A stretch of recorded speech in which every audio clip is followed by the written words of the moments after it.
BNP chairperson ও সাবেক সফল প্রধানমন্ত্রী দেশনেত্রী বেগম খালেদা জিয়ার মৃত্যুতে ও তার আত্মার শান্তি ও মঙ্গল কামনায় খাগড়াছড়ি শ্রী শ্রী ঠাকুর অনুকূলচন্দ্র সৎসঙ্গ আশ্রম, শান্তিনগর গীতা আশ্রম, শালবাগান কালী মন্দির, কৈবল্যপীঠ মন্দিরসহ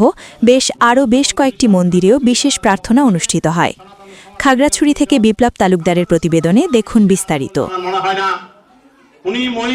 এ সময় শুক্রবার রাত ৯টায় খাগড়াছড়িতে ঠাকুর অনুকূলচন্দ্র সৎসঙ্গ আশ্রম ও গীতা আশ্রমে বিশেষ প্রার্থনায় স্থানীয় সনাতনী সম্প্রদায়ের নর নারীরা উপস্থিত হয়ে এই প্রার্থনায় বিশেষভাবে অংশ নেন।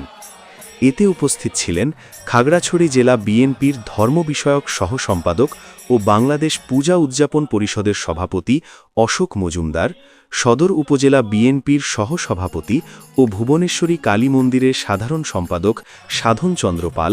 সৎসঙ্গ আশ্রমের প্রতিষ্ঠা কমিটির সদস্য ও জন্মাষ্টমী উদযাপন পরিষদের যুগ্ম আহ্বায়ক সুজিত চৌধুরী, সদর উপজেলা বিএনপির সদস্য দোলন দাস, খাগড়াছড়ি সৎসঙ্গ আশ্রমে পরিচালনা পরিষদের সাধারণ সম্পাদক এস কে চৌধুরী চন্দন প্রমুখ।